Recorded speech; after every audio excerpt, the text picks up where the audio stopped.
ఒక దేశానికి అసలైన బలం ఆ దేశ యువత.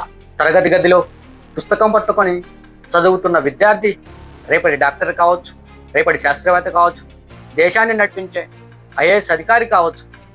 ఈరోజు ఉద్యోగం కోసం రాత్రింబావులు కష్టపడి చదువుతున్న నిరుద్యోగ యువకుడే రేపటి భారతదేశ భవిష్యత్తు.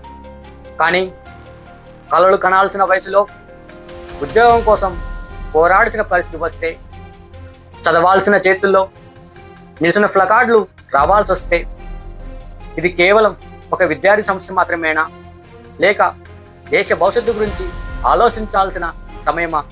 తరగతి గదిలో ఉండవలసిన అదే విద్యార్థి ఈరోజు భారత రాజ్యాంగం చేతిలో పట్టుకొని తన హక్కుల కోసం, తన భవిష్యత్తు కోసం రోడ్డుపై నిలబడి ప్రశ్నించాల్సిన పరిస్థితి వస్తే, అది ఒక విద్యార్థి సమస్య మాత్రమేనా, లేక మన విద్యా వ్యవస్థను, ఉద్యోగ వ్యవస్థను, ప్రజాస్వామ్య విలువలను మనమే ప్రశ్నించుకోవాల్సిన పరిస్థితి? ఒక యువకుడి చేతుల్లో ఉండాల్సిన నియామక పత్రం అది ఎందుకు నిరసన ప్లకార్డుగా మారుతుంది?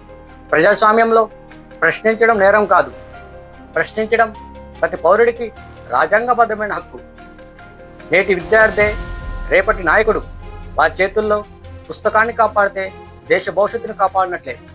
వారి ప్రశ్నలు గౌరవిస్తే ప్రజాస్వామ్యాన్ని గౌరవించినట్లే. ఎందుకంటే యువతను బలహీనంగా చూడకండి. ధర్మేంద్ర ప్రధాన్ రాజీనామా రాబోయే ఎన్నికల్లో బీజేపీకి ఓటమి భయం మొదలైన సంకేతమా? ప్రజాస్వామ్యంలో గెలిచేది చివరికి అధికారం కాదు, ప్రజలే.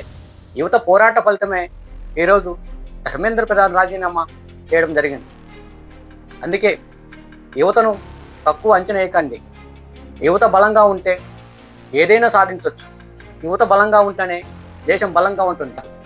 ఒక దేశానికి అసలైన బలం ఆ దేశ యువత.